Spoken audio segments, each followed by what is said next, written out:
I remember a time when I thought my sister and I could do anything together. We were two halves of the same whole. Or so it seemed. Growing up, I never questioned the bond we shared. In our small house on the outskirts of town, we played games, shared secrets, and had those late-night conversations only siblings understand. She was my constant, and I was hers. Or at least, that's how I thought it was supposed to be. It's funny. Really. Looking back, I can pinpoint exactly when the shift happened. Even though I didn't know it at the time. It wasn't some dramatic moment. There wasn't an argument or a catastrophic event that changed everything. Instead, it was more like a slow erosion. A tiny crack that spread, unnoticed at first, until one day, the whole foundation was gone. I think it started when we hit high school. She blossomed, no other word for it. My sister, with her flawless skin and effortlessly perfect grades, seemed to have it all. I, on the other hand, struggled to find my place. I wasn't the ugly duckling. But I was never the swan. I wasn't the genius like she was. And I wasn't the star athlete. I was somewhere in between. Invisible in the background. And for a while, I was okay with that. I didn't mind being the quieter one, the dependable one, the one who didn't need to be the center of attention. But then I saw the way everyone else saw her. Teachers adored her. Our parents praised her non-stop. "Your sister's so smart," my mom would say. As if it was some kind of compliment to me. But I always heard the undercurrent in her voice. Like she was reminding me, or maybe herself, that I wasn't quite as special. It wasn't just my mom. My friends, too, started to treat me like an afterthought when she was around. She was the one everyone wanted to be with. The one people looked up to. I started to resent her for it. But I told myself it was just jealousy. I told myself it didn't matter. That we were family. And it didn't matter who was better at what. But it did. It wasn't long before the competition seeped into everything. There was the scholarship my sister got into that I didn't. Even though I tried just as hard. Then there was the time she got accepted into the prestigious summer program. While I was left to watch her pack her bags. Pretending it didn't hurt. I kept telling myself it was fine. But it wasn't fine. I wasn't fine. And what about the way she treated me? My sister was always the type to speak before thinking. To show off her accomplishments like they were something everyone should applaud. But it wasn't her bragging that bothered me the most, it was the way she made me feel small. She never intended to. I'm sure. But she had this way of turning everything I did into something less. If I got a B on an assignment, she would somehow manage to remind me of the A she'd gotten in the same class. If I got praise from my teachers, she would drop her own academic achievements into the conversation, just to make sure I knew who was truly exceptional. I remember one birthday, when I was 16, and I had spent weeks planning the perfect celebration for myself. I picked the restaurant, the cake, the theme. It was going to be a big deal, at least. I thought it would be. Then, on the night of my party, my sister casually announced that she had been offered a spot at a summer internship at a lab in Boston. She was ecstatic. And I could tell it was a huge deal for her. I pretended to be happy for her. But I remember the sting when everyone, my parents, my friends, even some extended family, immediately shifted their attention to her. My party, my moment, had just become the backdrop to her success. That night, as I lay in bed staring at the ceiling, I realized that everything seemed to revolve around her. And I didn't know how to stop it. My parents still acted like we were equals. But the truth was clear to me, no matter what I did, I'd always be in her shadow. And maybe, just maybe, I wanted out of that shadow. When Alex proposed to me, I thought my heart might burst. It was everything I'd imagined: romantic, spontaneous, and filled with all the love I had hoped for. I said yes before he even finished the question, my hands trembling with excitement. The future stretched out before me, glowing with possibilities. And for the first time in a long time, I felt like everything was falling into place. The engagement was supposed to be the happiest time of my life. People congratulated us, and the wedding planning began almost immediately. It was all happening so fast. But in the rush, I didn't feel the same kind of joy I expected. Sure, I was thrilled to marry Alex, but the excitement was tempered with a growing unease that I couldn't shake. The first thing I did, after showing off my ring and sending out a few photos, was talk to my parents. My mom was over the moon. She practically shrieked when she heard the news.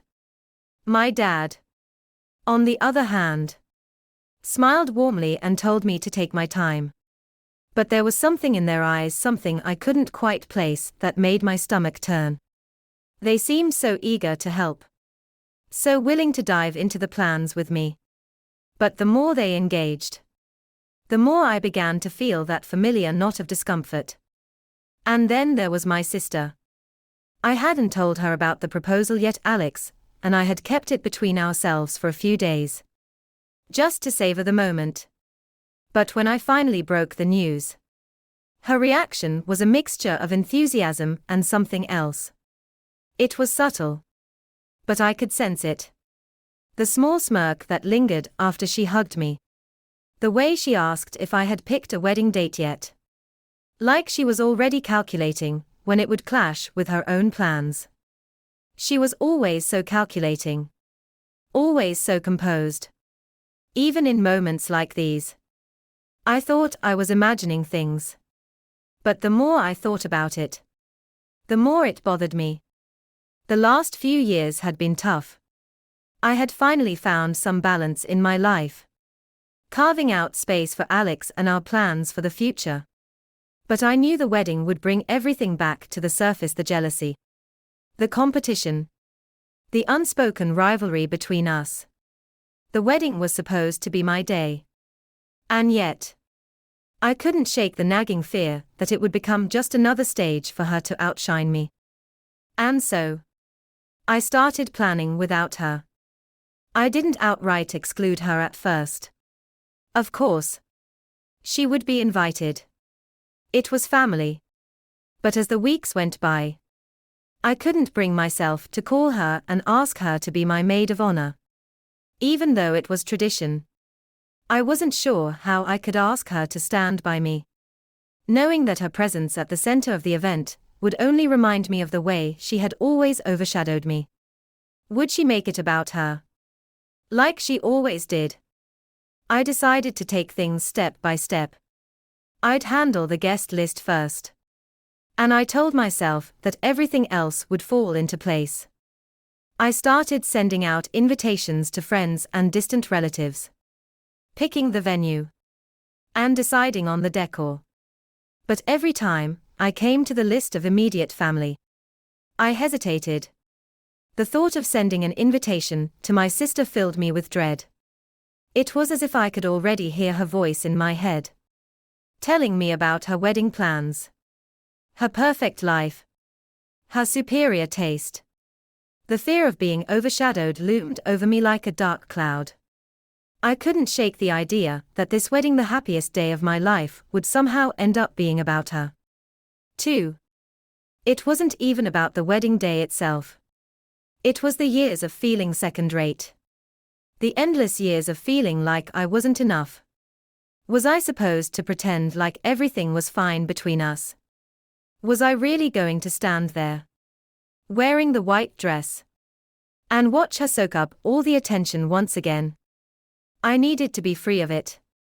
The more I thought about it, the more it seemed clear to me, if I wanted to be happy, I had to put myself first. And that meant not inviting her. I sat down one night, the glow of the laptop screen illuminating the quiet room, and opened the guest list document. I stared at her name for a long time, as though if I looked at it long enough, I could change my mind. But the longer I stared, the clearer my decision became. I was doing this for me. I had to do this for me. I could already hear my parents' protests in my head. I could already feel the weight of their disappointment. But I couldn't live in their shadows anymore.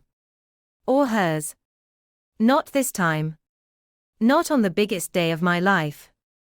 With a deep breath, I deleted her name from the list. The days following my decision to leave my sister off the guest list were a whirlwind of emotions.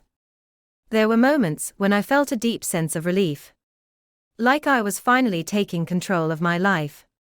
But then there were the others when I would lie awake at night, my mind spinning with guilt. What if she found out? What would I say to her? Would I regret it? I had been so focused on avoiding conflict, on keeping my distance, that I hadn't thought about how this decision would actually unfold. I hadn't considered what it would mean to tell her, to look her in the eyes and explain why she wasn't invited to my wedding. How would I ever put that into words without tearing apart whatever fragile relationship we had left? But I didn't have to figure it out just yet. That is, until the phone call came. It was a Tuesday afternoon, and I had just finished a meeting with the florist. I was going over the final details for the ceremony when my phone buzzed on the table. It was from my sister. A simple text, "We need to talk." I felt my stomach tighten. The words felt like a warning, a prelude to something heavy. My heart raced. Was she upset about something I said? Or was this about the wedding? Could she possibly know? I stared at the screen for a few moments, the text burning in front of me. But I didn't respond. I couldn't. Then came the second message, followed by a call that I knew I couldn't ignore. "Hey," her voice came through. Casual, but with a bite underneath. "We need to talk about the wedding. It's been a few weeks since you got engaged, and I haven't heard a word from you about any plans. You know, it's pretty strange, right?" My chest tightened. "I've just been busy," I said, though my voice sounded more defensive than I intended. I could hear the uncertainty creeping into my tone. "Busy?" she asked, her voice lifting in a way I knew too well. That mock sweetness. "You've been so busy that you haven't had a minute to even tell your sister when, or where your wedding is going to be." I wanted to say something, to defend myself, but I could feel the tension, the underlying accusation in her words. And it was suffocating. I could feel the fight bubbling beneath the surface, the years of resentment finally threatening to spill over. "I'm just trying to get everything organized. It's been a lot," I said, my voice barely above a whisper now. She laughed, this strange, sharp sound that felt like a knife. "A lot? Really? Because it seems like you've been able to share everything with everyone else. But somehow, I'm the last to know. Am I really that unimportant to you? You can't even be bothered to tell me when your wedding is." I could hear her frustration building. But there was something else too, something colder. It was like she was trying to manipulate the conversation, making me feel guilty for not being the perfect, accommodating sister. "I don't know what you want me to say," I muttered, not fully understanding why my words felt so distant from what I wanted to express. I haven't figured it all out yet." Her silence on the other end of the line made the air feel thick. When she spoke again, her voice was different. Softer. But there was no mistaking the sharp edge behind it. I know what this is about.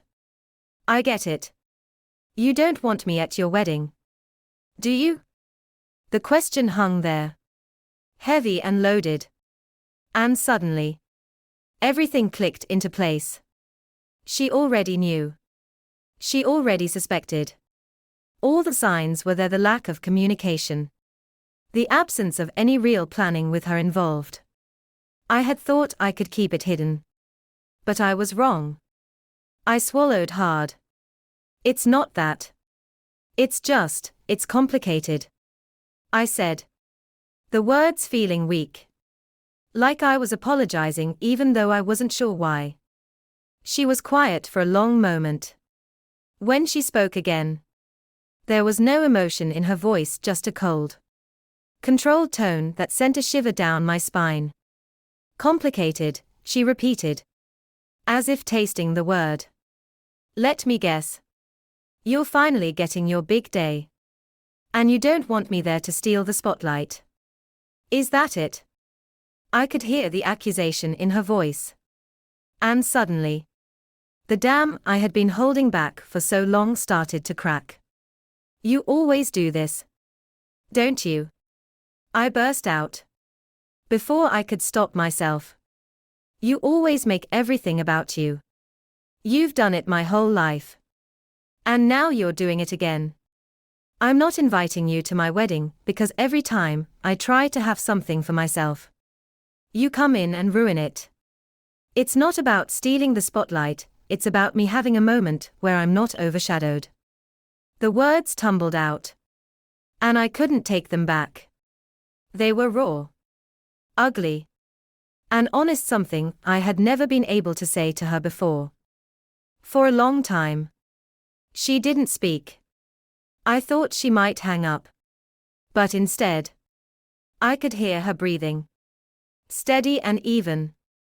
Finally, when she did speak, her voice was tight. Almost strangled. You're right. I always make it about me. You know why? Because you never stood up for yourself. You just let me walk all over you. You've always let me get away with it. And now you're mad because I've noticed the change. You think this is some kind of betrayal. Don't you? My mind was spinning. What had I done? Why did everything with her always feel like a battle I wasn't prepared for? I can't do this right now, I said. My voice barely a whisper. The line went silent. But I could hear her exhale sharply. Fine, she said. Her voice cold again. You do what you need to do. But don't think you can play the victim here.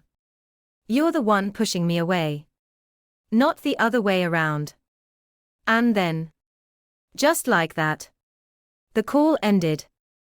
The days after the phone call felt like walking through a fog. I kept telling myself I had done the right thing, that I was protecting myself. That I was finally standing up for my own happiness. But deep down, I knew it wasn't that simple.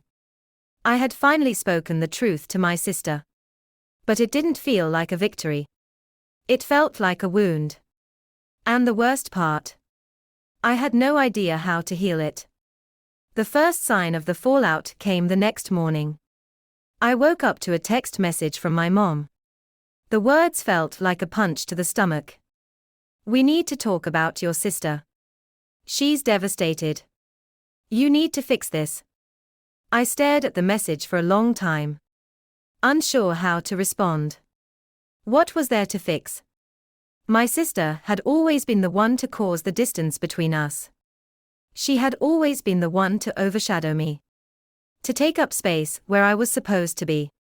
I wasn't sure if there was anything left to fix. But of course, I couldn't ignore it. I had always been the peacemaker. The one who smoothed things over. Even when I didn't want to. It had been so much easier to play the role of the good daughter. The one who didn't rock the boat. But now, it seemed like that was no longer an option. I called my mom. "Mom," I said, trying to keep my voice steady. "I don't think there's anything to fix. I'm doing what's best for me. For once, I'm putting myself first." She didn't say anything at first, and the silence stretched out uncomfortably. When she finally spoke, her voice was strained. "I understand that you're upset. But do you really think cutting your sister out of your life is the answer? You've been distant for years. And now you're telling her she's not welcome at your wedding." I felt my chest tighten. "I didn't cut her out, Mom. I don't want her there. I don't want to deal with her drama. With the constant comparisons. This wedding is supposed to be about me, not about her. You don't get it, do you?" My mom's voice broke, and I could hear the pain behind it. "You think you're the only one who's been hurt. You think your sister hasn't noticed how you've pulled away from her. How could you treat her like this? Especially now." I wanted to scream. To explain that I had spent my whole life being treated like I didn't matter. Like I was the invisible one. I wanted to tell her how suffocating it had been. Always feeling like I was in my sister's shadow. But I knew it wouldn't help. My mom couldn't understand. She was too focused on keeping the peace. On avoiding confrontation. Even at the cost of my own happiness. "I'm not asking for your approval," I said, my voice trembling. "I'm not asking for anyone's approval. I'm doing this for me." There was a long pause. And when she finally spoke, her voice was softer. "You know I love you. Right? Both of you. I just don't want to see you ruin your relationship with your sister. It's not too late to make things right." But I knew it was too late. There was no going back. I had already made my choice. And once the decision was made, the guilt that followed was like a heavy weight that wouldn't let go. Later that evening, my dad called me. He was quieter than my mom. But his disappointment was palpable. "You should have talked to us before making this decision," he said. His voice calm but firm. "We all love you. But you need to think this through. Your sister may have her flaws. But cutting her out of your life, especially now, will only make things worse." It was the same thing I had heard from my mom. Everyone seemed to think I was making some kind of catastrophic mistake. Maybe I was. But the more they lectured me, the more I realized that none of them had ever understood.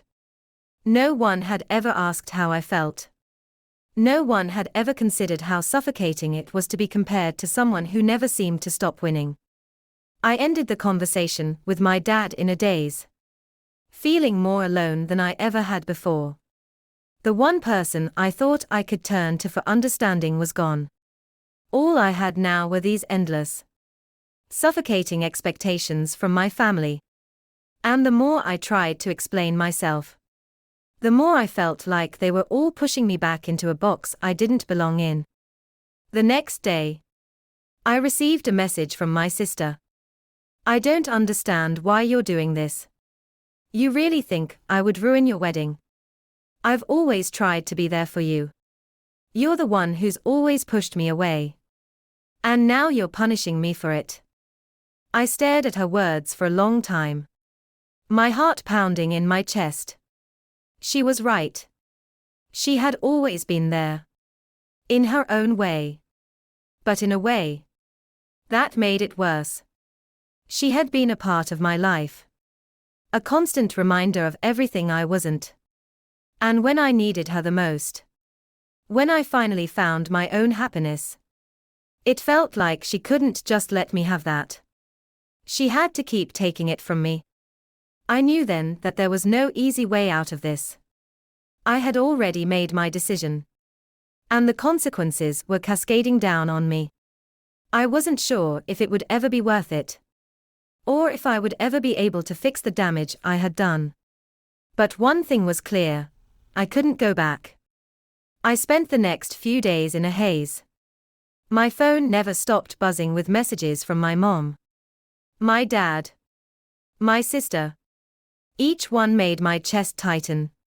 But each time I read them, I felt more and more resolute. They all wanted me to make things right. They wanted me to apologize, to take back my decision, to somehow rewrite the narrative and fit back into the mold they had created for me. But the more I thought about it, the clearer it became that I couldn't. I had always been the one who backed down. I had always been the one to hold my tongue, to swallow my hurt, to placate everyone around me. I'd spent years silently enduring the weight of my sister's shadow. I'd spent years fighting for a piece of space in my own life, only to have it constantly undermined by her presence. And now, finally, I had said enough. But it didn't feel like a victory. It felt like a war won that was tearing me apart. It was hard to sleep. And when I did, my dreams were filled with visions of my sister at the wedding, standing in the background, watching as I finally walked down the aisle. In my dreams, I always felt this tug in my chest, this silent pull toward her. I knew it was my guilt, clawing at me. She was my sister. I couldn't just leave her out. But every time I woke up, I knew no matter how much it hurt that the decision had been made. I couldn't undo it. The morning after my last conversation with my sister, I found myself sitting in my kitchen, a cup of coffee untouched in front of me, staring at the cold, quiet emptiness that seemed to stretch on forever. My phone lit up with a new message from her. I don't understand. Why can't you just admit that you're scared of me? That you're scared of what I'll do to make your wedding about me? Because let me tell you, that's not what I want. I just want to be part of your life again. Why can't you let me? The words hit me like a slap. But not because they were harsh.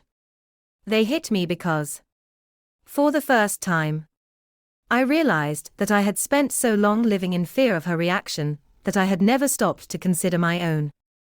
I had spent years being afraid of her taking something from me: my attention, my accomplishments, my place in the world. But in that moment, I saw it so clearly: my fear of her had always been more powerful than my love for myself. I had spent my whole life running from confrontation, running from difficult truths.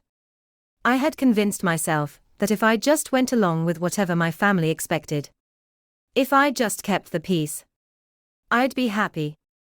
But now, sitting there in the silence of my kitchen, I realized that peace had never been real. Not for me. I wasn't afraid anymore. Not of my sister. Not of the consequences of my decision. Not even of the pain it caused. For the first time in my life, I wasn't going to apologize for wanting to be happy. I took a deep breath and replied to her message. I'm not scared of you. I'm scared of losing myself. And I can't keep letting you be a part of my life if it means losing me. I need this wedding to be mine. I need this moment to be about me, without fear of being overshadowed. I know that hurts you. And I'm sorry. But this is the only way I can move forward. I hit send. And immediately, my stomach twisted. Would she be angry?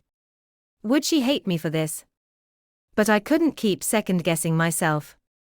I had made the decision. And I had to stand by it. Later that day, I went to meet with Alex.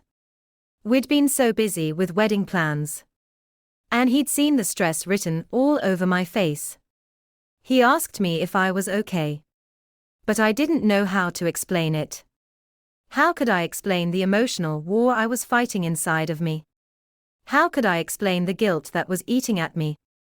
Even though I knew deep down, I was doing the right thing.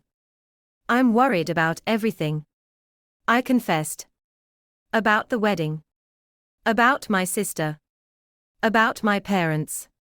I just feel like it's all going to implode. I don't know how to fix it. Alex looked at me. His expression kind and understanding. You don't have to fix it all at once. I know it's hard. But you don't have to take on the world.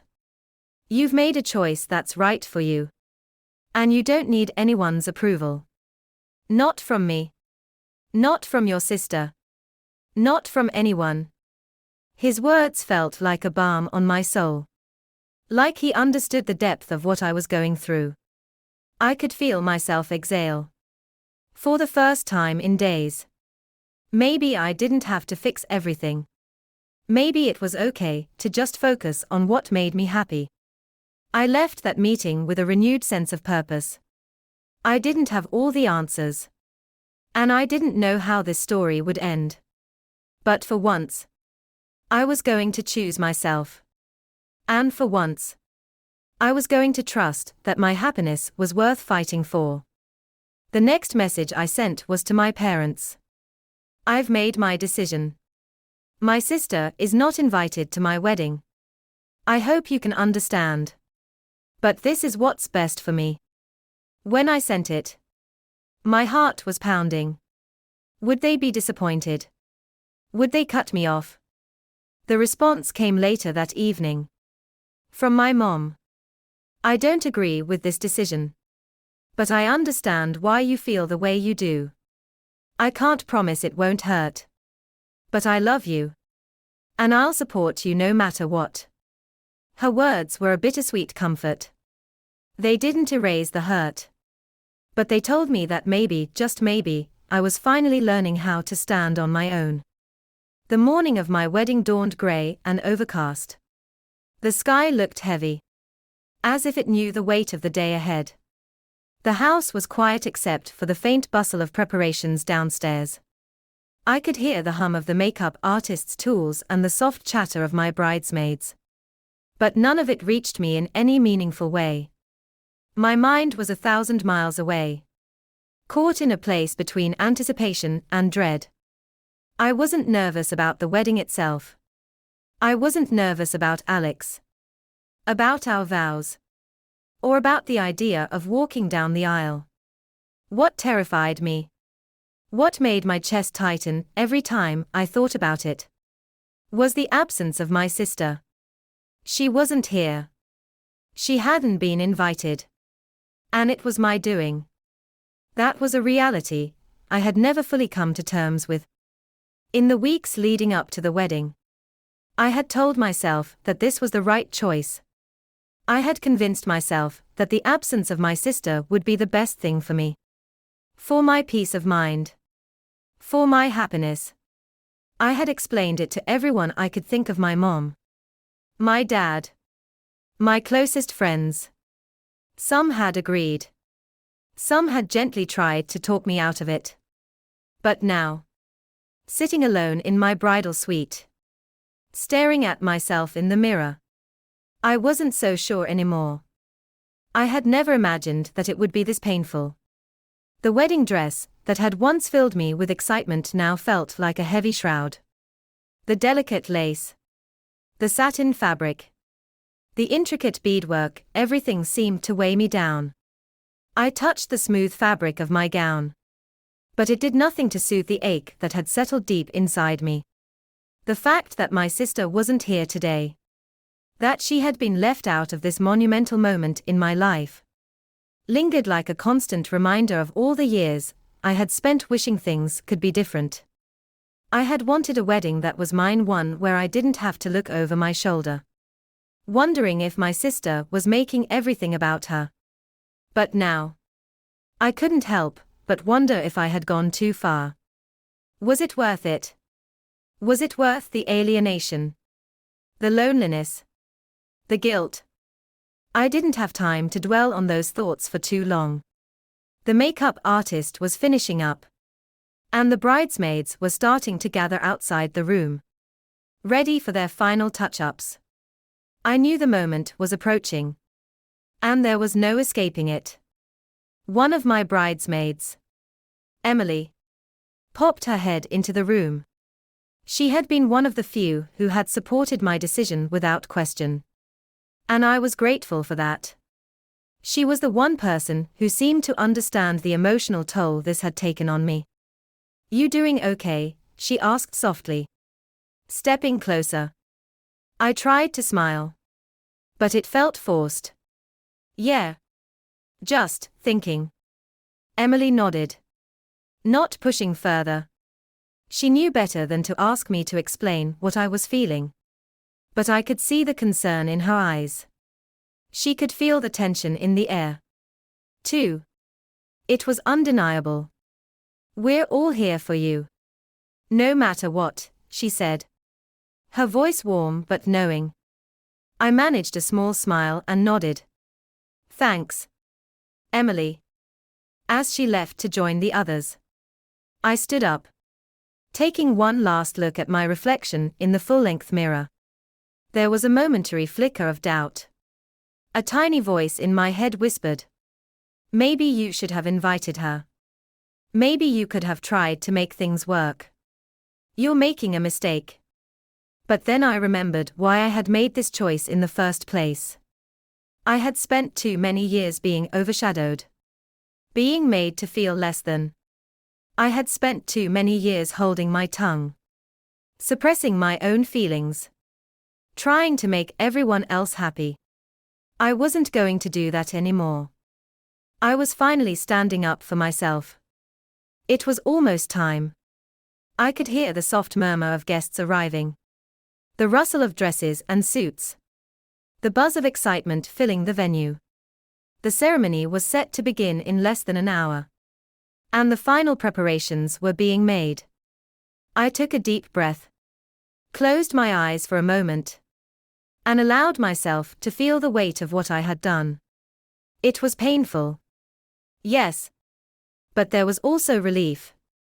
For the first time in my life, I was doing something that was truly for me. I walked out of the room and into the hallway, where my father was waiting. His expression was kind but distant, as if there was something he wanted to say, but didn't know how. "You look beautiful," he said softly, his voice thick with emotion. "Thanks, Dad," I replied, trying to keep my voice steady. He hesitated before speaking again. "I know things are complicated right now, but I want you to know that no matter what, I'm proud of you. And I love you." The weight of his words hit me unexpectedly. The guilt was still there, but hearing him acknowledge the difficulty of the situation helped. It didn't erase the hurt, but it made it easier to carry. "Thanks, Dad," I said again, my voice cracking slightly. "I love you, too." We didn't say anything else as we made our way to the ceremony. The moment was upon us, and there was nothing more to say. The guests were all seated. The music began, and the doors opened. I felt the familiar nerves return, but this time they were accompanied by something else, something new. It wasn't fear. It wasn't anxiety. It was a quiet, powerful sense of peace. I walked down the aisle, eyes straight ahead, my focus entirely on Alex. He was waiting for me at the altar, and the look on his face, the joy, the love, the understanding was everything I had ever wanted. I could see the weight of our journey together in his eyes. And for a moment, everything else disappeared. The ceremony passed in a blur, a whirlwind of emotions that I could hardly process. But when we exchanged our vows, I finally felt it, the full weight of everything I had been fighting for. I had found my own path, my own voice, and I was standing in that moment not because of anyone else's expectations, but because of my own desire for happiness. As we exchanged rings, I looked out over the crowd. My parents were there. And they looked proud. Despite everything. My friends were there. Supporting me. Cheering for me. But my sister was absent. And for the first time, I realized that it was okay. It was okay to let go of something that had been dragging me down for years. It was okay to stand in my own light. After the ceremony, as we made our way to the reception, the first wave of relief hit me. I was married. I had chosen Alex. And I had chosen myself. And maybe, just maybe, that was all that mattered. The days following the wedding were a blur. It felt like the entire world had shifted. Like I had crossed some invisible line that I couldn't uncross. The ceremony. The vows. The celebration, those moments had been mine. And they were beautiful. But what followed, in the quiet aftermath, was anything but. I had expected the awkwardness. The discomfort. My family had been distant at the wedding.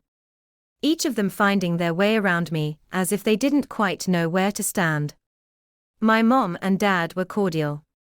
But I could tell there was something unspoken between us. My father had been the first to leave the reception. A little too early. A little too abrupt. I'd caught a glimpse of him talking to my sister outside the venue. Her expression a mix of hurt and anger. And then he was gone. The next day, I checked my phone, bracing myself for the onslaught of messages. There were plenty. Each one more difficult to read than the last. The first message was from my sister. "You really did it. Didn't you? You went through with it. After everything I've done for you. I can't believe you'd choose him over me. I thought you were my sister. Guess I was wrong." I read it over and over again, feeling the sting of her words deep in my chest. I hadn't expected her to be this angry. I knew she'd be hurt. But I hadn't anticipated this rawness. This sense of betrayal that dripped from every sentence. I didn't respond. There was nothing to say. Not yet. The next message was from my mom. "I know things were hard. And I don't agree with your decision. But I'm your mother. And I love you. I hope you'll find a way to fix this with your sister. Please. Don't let this break us." I sat there, holding my phone, wondering how to respond. I understood her concern. She was worried about the rift between me and my sister. But what was she asking me to do? To apologize for protecting myself. To go back on a decision that had taken everything I had just to make. I knew what she wanted. She wanted me to let go of my boundaries. To bend once again to the pressure of family expectations. But I couldn't do that anymore.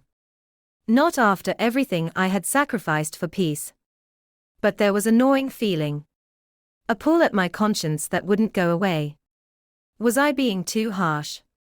Was I punishing my sister for things she didn't fully understand? I went through the motions of the next few days adjusting to married life. Organizing thank you cards.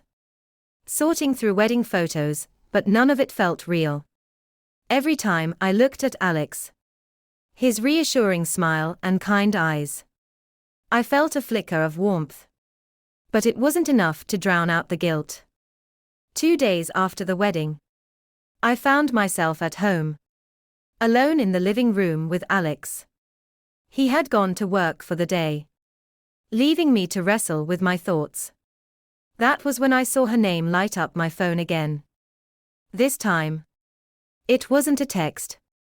It was a voicemail. I clicked play, my heart racing as her voice came through. "I don't know what to say anymore. I'm hurt. I'm angry. And I'm disappointed in you. But I can't stop thinking about you. About how I used to be your best friend. I've never felt this far away from you. And I don't know if I can ever come back from this. But I want to. I want to make things right. Can we just talk?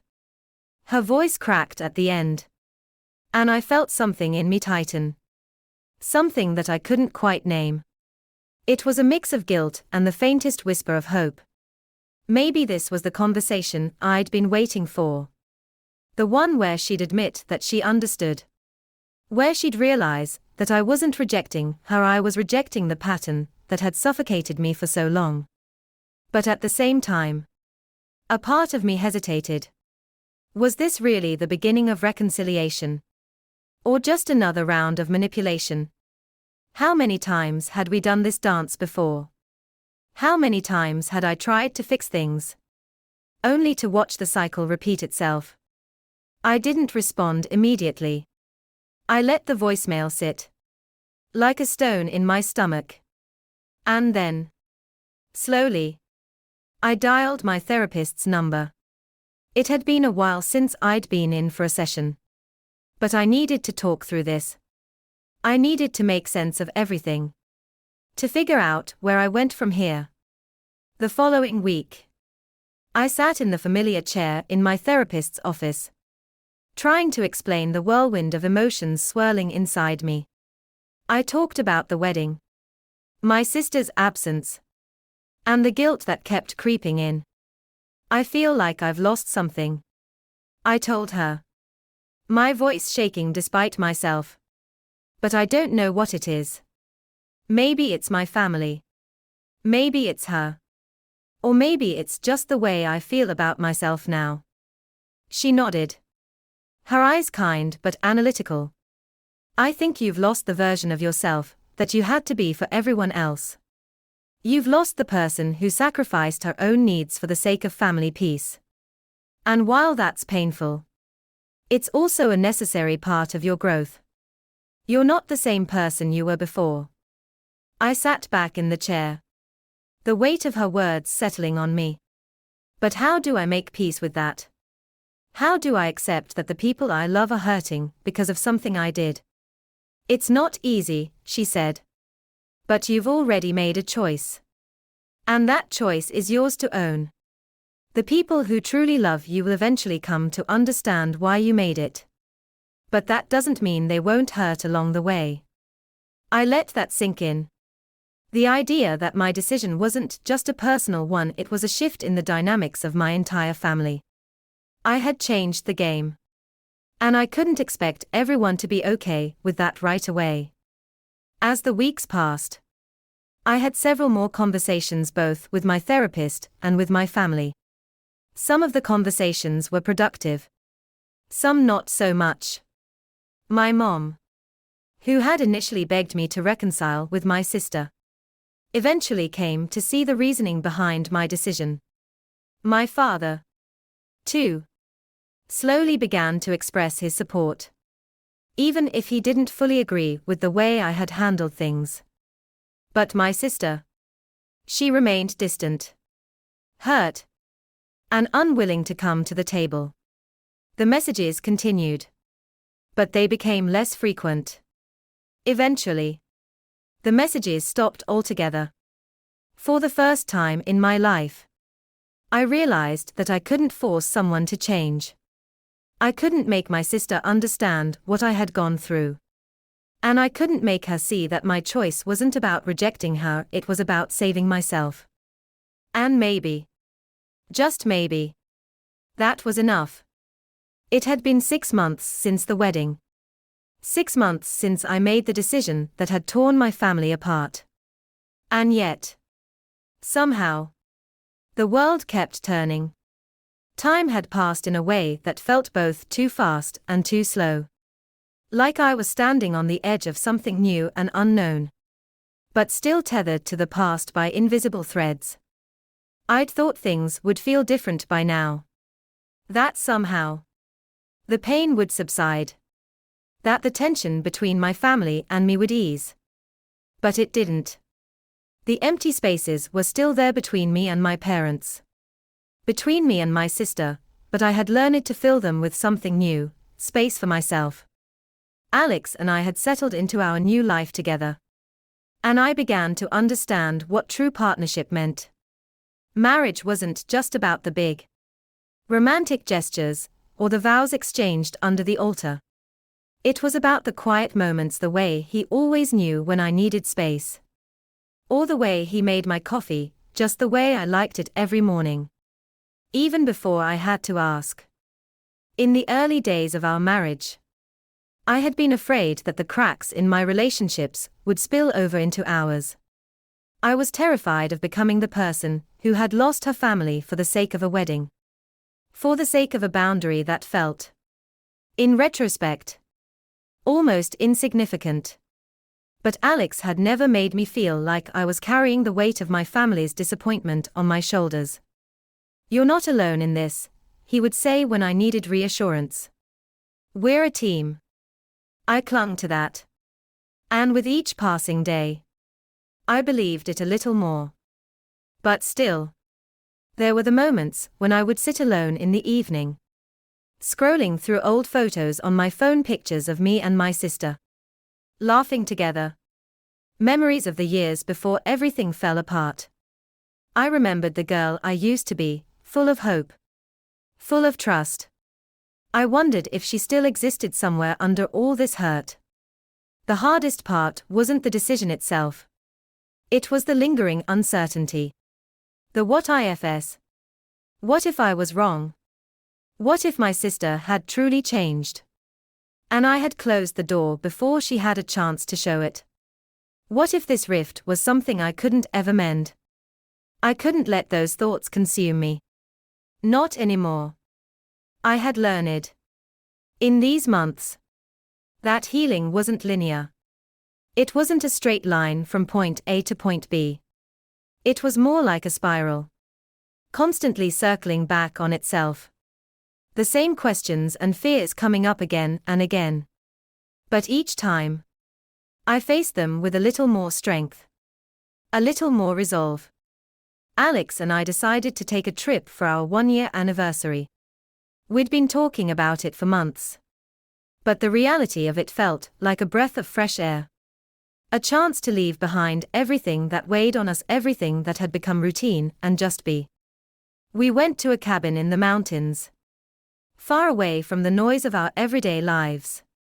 It was isolated, peaceful, and exactly what I needed. We spent the days hiking, cooking together, and enjoying each other's company without any distractions. There were no phone calls, no texts, no messages from the past that I was trying to outrun. One night, after a long day of hiking, we sat on the porch, watching the sun dip behind the trees. The air was cool, the quiet only interrupted by the occasional rustle of leaves in the wind. "You know," Alex said, breaking the silence, "I've noticed something in you lately.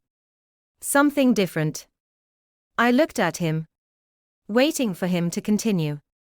"You've been freer, lighter, even," he said, his gaze thoughtful. "I can see that this past year has been hard for you. But I think you're starting to let go. You're not holding on to things that weigh you down as much anymore." I leaned back, looking at the stars beginning to appear in the night sky. It was true. I had been letting go of things, letting go of my sister, of my family's expectations, and even of the guilt that had consumed me for so long. I wasn't perfect, and there were still days when I felt the sting of those losses. But I was starting to believe that I didn't have to carry that burden forever. "I think you're right," I said, my voice quiet but steady. "It's taken me a while to get here. But I finally feel like I'm living for myself. Not for anyone else. Just for me." Alex smiled. And it was the kind of smile that made me feel like I was exactly where I was supposed to be. The trip was a turning point for both of us. It wasn't just a celebration of our marriage, it was a moment of personal growth. We returned home with a renewed sense of purpose, ready to face whatever life had in store, knowing that we could tackle it together. But the hardest part was still ahead. After our return, I finally worked up the courage to contact my sister. It had been months since our last exchange, and I knew that reaching out to her was a step I couldn't avoid any longer. I didn't expect her to forgive me right away. I didn't expect things to go back to how they had been. But I needed to try. For my own peace. I sent her a message. Short and simple. I've been thinking about you a lot lately. I don't know if you're ready to talk, but I want you to know that I'm open to it. I miss you, and I want to try to find a way forward, if that's something you want. 2. The message sat there for days, unanswered. And for a while, I was okay with that. I had sent it. I had extended the olive branch. And now it was up to her to decide what to do with it. I couldn't keep forcing something that wasn't ready to happen. Then, a week later, I received a response. I've thought about your message. I'm not ready to talk yet. But maybe, one day, we'll find a way to fix this. The words were simple, but they were enough. It wasn't a reconciliation. Not yet. But it was a crack in the wall. And for the first time, I felt a flicker of hope that things might eventually heal. In the meantime, I continued to focus on the life Alex and I were building. I poured myself into our relationship, into the work I loved, and into the quiet, everyday moments that made life feel full. I learned to embrace the uncertainty of the future. I learned that healing doesn't happen on anyone else's timeline. It happens when you're ready. And for the first time in a long while, I felt like I was truly ready. The days after I received my sister's message were filled with a mix of emotions: hope, fear, uncertainty. For the first time in months, there was a faint sense of possibility that things might one day return to normal. Or, at least, find a new kind of normal. I wasn't sure what to expect, or if my sister and I could ever truly heal the rift between us. But there was something different this time. I wasn't approaching it from a place of desperation, or trying to fix everything all at once. I was simply willing to let things unfold, without forcing them, without pushing. And yet, the waiting wasn't easy. Alex could sense the shift in my mood, though I didn't always have to explain it. It was in the quiet moments, when I would drift off in thought, my eyes staring at the distance as if I was somewhere far away. "I know it's hard," he said one evening as we sat together on the couch, the TV playing softly in the background. "But you've done everything you can. Sometimes, healing just takes time." I nodded, appreciating his calm reassurance. But the truth was, time didn't feel like enough. I had been waiting for so long to make things right with my sister. It felt like my entire life had been a series of attempts to fix, to please, to hold on. And now that I was letting go, the process felt slow and painful. It wasn't until 2 months later that I received another message from her. I had tried not to expect it, but deep down, I had been waiting. The message was simple. Just a few lines.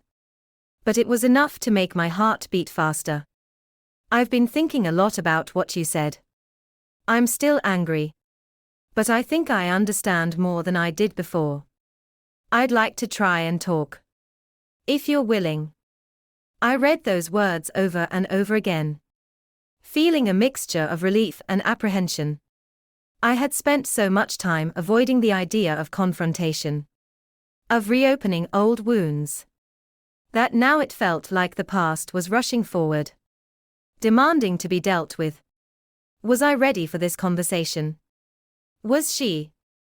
But I had learned, over the past few months, that there was no right time. No perfect moment for reconciliation. There was only now. I typed a quick reply. I'm open to talking whenever you're ready. Just let me know when. That was it. No grand promises. No expectations. Just a simple invitation for conversation. Over the next week, we arranged a time to meet. It wasn't in person. I knew it would be too much for both of us to face each other physically right away. Instead, we decided on a video call. I knew it would be easier that way. Even if it still felt awkward. It felt safer for both of us, distance between us. But still a bridge of connection. The day of the call arrived. And my stomach churned with nervous energy. I tried to prepare myself. But there was no preparing for something like this. I hadn't seen my sister's face in months. Hadn't heard her voice since the wedding. It felt like I was walking into a room full of unresolved tension. A conversation that had been left too long to fester. When the call finally connected, her face appeared on the screen. And I was hit with the familiar feeling of seeing her after such a long absence. She looked older. Worn in a way that I hadn't expected. Her face was less angry than I had imagined. Though there was still a hardness in her eyes. Something that made my stomach twist. She wasn't the same person who used to be my closest friend. And that realization stung. "Hey," she said softly. Her voice low and hesitant. "Hi," I replied. My voice unsteady. I didn't know where to start. Didn't know what to say. But I also knew that this was it. This was the conversation I had been avoiding. And now it was here. There was an awkward silence. Both of us trying to figure out how to bridge the gap that had formed between us. "I've been thinking about everything," she finally said. Her gaze dropping to her hands. "About the wedding. About everything that happened before that. I didn't handle things well. I know that. And I'm sorry. I wasn't sure how to respond." Hearing her apology felt surreal. Like it wasn't really happening. But at the same time, it was a relief to hear her acknowledge the pain she had caused. For so long, I had carried the weight of our strained relationship. Thinking I was the one who needed to apologize. To fix things. But now, it felt like I wasn't the only one shouldering that burden. "I'm sorry too," I said. My voice trembling despite myself. "I never wanted to hurt you. But I had to make a choice. And it wasn't easy." "I know," she said. Her voice thick with emotion. "I've been angry at you for so long. But I get it now. I do. I don't know how to move forward. I don't know how to fix everything." Her words were raw. Vulnerable. And for the first time in a long while, I felt like we were both speaking the same language, one of loss. Of hurt. But also of a desire to heal. "We don't have to fix everything today," I said quietly. "We don't have to have all the answers. But we can start small. We can start by talking."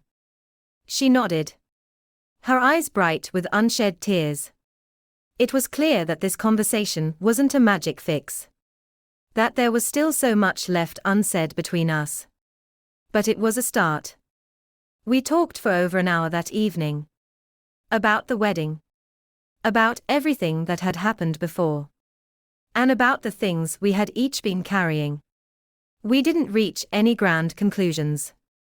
But for the first time in months, I felt like we were speaking to each other. Not around each other. It wasn't perfect. But it was progress. When the call ended, I felt a sense of relief. Though there was still an underlying sadness. We hadn't fixed everything, but we had taken the first step toward healing. The weeks that followed weren't easy. There were moments of tension, of silence, but there were also moments of unexpected connection. We didn't rush into anything, but we continued to talk, sometimes awkwardly, sometimes with ease. We learned to listen to each other again. And in the process, we began to rebuild what we had lost. The healing process wasn't linear. There were days when I wondered if we would ever be able to move past the hurt. But there were also days when it felt like the cracks between us were finally beginning to heal. Slowly, but surely, we were learning to trust each other again. It was a long road, and there were no guarantees. But for the first time in a long time, I believed that it was possible.